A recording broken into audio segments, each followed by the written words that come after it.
Shalom, perkenalkan nama saya Jonas Mangindaan, berumur 14 tahun dan berasal dari kelas 10-2. Yang terhormat para halayak yang sedang menonton video ini, pada kesempatan kali ini saya ingin membahas mengenai satu topik yang menjadi urgensi di tengah masyarakat, yaitu adalah perlindungan satwa.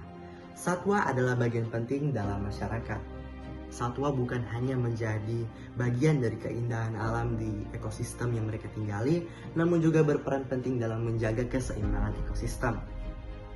Namun sayangnya pada zaman sekarang, para satwa berada dalam ambang kepunahan karena aktivitas yang dilakukan oleh manusia.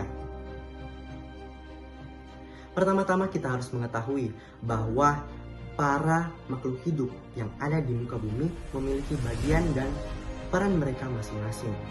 Mereka atau satwa berperan dalam yang pertama jejaring makanan atau rantai makanan, yang kedua dalam ekosistem dalam menjaga keseimbangan ekosistem mereka. Seperti contoh predator harimau yang memangsa herbivora agar mengontrol populasi herbivora tersebut. Tentunya dalam menjaga keseimbangan, para satwa juga menjadi bagian penting dalam ekosistem tersebut untuk menjaga keseimbangan ekosistem mereka yang mereka tempati. Yang nantinya juga jika ekosistem mengalami ketidakseimbangan akan berpengaruh pada manusia sebagai makhluk hidup yang berdampingan dengan satwa-satwa tersebut. Ada 3 faktor yang saya point out dalam hal ini mempengaruhi populasi satwa-satwa liar yang ada, yaitu yang pertama adalah perburuan liar, yang kedua adalah penggundulan hutan atau deforestasi, dan ketiga adalah perubahan iklim. Perburuan liar mempengaruhi spesies-spesies dari satwa yang ada.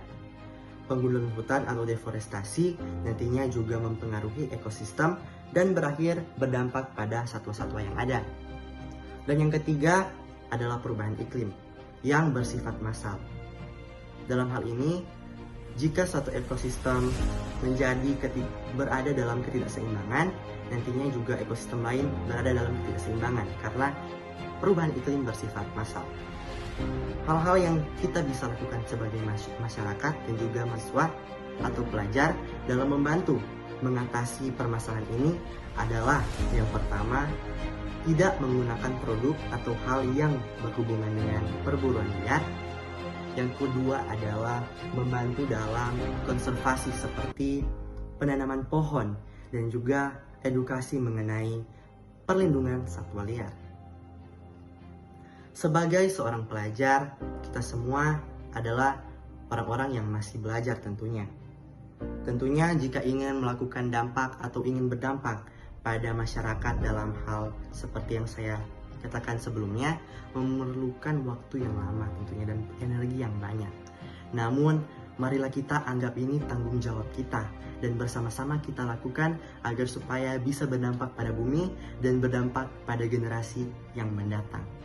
Terima kasih.